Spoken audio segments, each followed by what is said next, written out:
ছাগলের বাচ্চাকে কাটানো হচ্ছে। যদি কাটানো না হয় তাহলে এটা পাটা হয়ে যাবে। তো এই জন্য তাকে কেটে দেওয়া হচ্ছে যাতে সে পাঠা না হয়। খাসির বাচ্চাগুলোকে আসলে কাটাই দিতে হয়।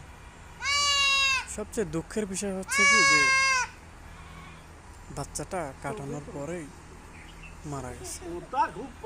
আসলে খুবই কষ্টদায়ক, অনেক ব্যথিত মন নিয়ে ভিডিওটা ছাড়া। কারণ আমি নিজেও ভাবি নাই, কল্পনাও করি নাই যে বাচ্চাটা মারা যাবে। বাচ্চাটা মারা গেছে, কারণ এটা আমার খামারের প্রথম বাচ্চা ছিল। এখন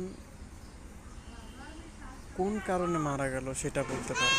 সকালবেলা বাসি পেটে ছিল, সে কিছুই খায় নাই। হয়তো তার এই আঘাতের পরে তার গায়ে কোনো বল শক্তি ছিল না, এই জন্য হয়তো বা মারা গেছে।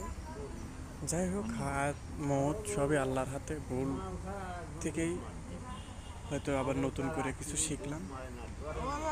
তো সবার কাছে একটাই অনুরোধ, কম বেশি যারা এই ভিডিওটি দেখবেন সবাই একটু সতর্ক থাকবেন। বাচ্চাটার বয়স হয়ে গেছিলো 1 মাস, হয়তো আর একটু ছোটো বয়সে কাটালে ভালো হতো। তো আমি সবার কাছে একটাই অনুরোধ, সবাই দেখে শুনে ভেবে চিন্তে কাটাবেন। আর একটা অনুরোধ, যে আমার এই ইউটিউব চ্যানেল থেকে আমার একটা ইচ্ছা, স্বপ্ন, অসহায় গরিব মানুষদের সাহায্য করব।